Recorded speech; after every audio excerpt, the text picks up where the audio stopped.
Uchun Hazrati Umar bitta o'g'ri qo'lga tushganda olib kelib qo'lini kesinglar deganda, taqsir kechiring, birinchi marta qilishimni qaytib qilmayman degan. Yolg'on aytyapsan deganlar. Alloh bandani birinchi gunohida sharmanda qilmaydi deganlar.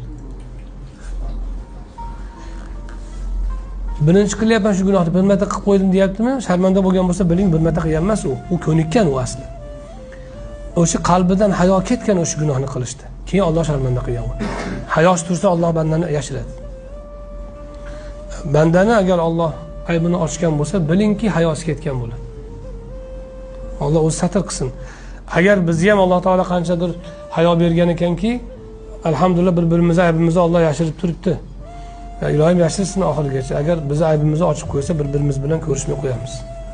Bir-birimizga qaramay qo'yamiz. Qalbimizni agar ochib qo'ysa, bir-birimiz bilan gaplasha olmaymiz biz.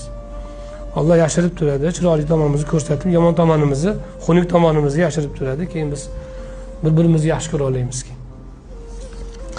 Alloh subhanahu va taolodan hayo qilsa banda ana shunday Alloh uni marhamat qilar ekan. Hatto Lavhul Mahfuzdan o'chirib tashlar ekan gunohni.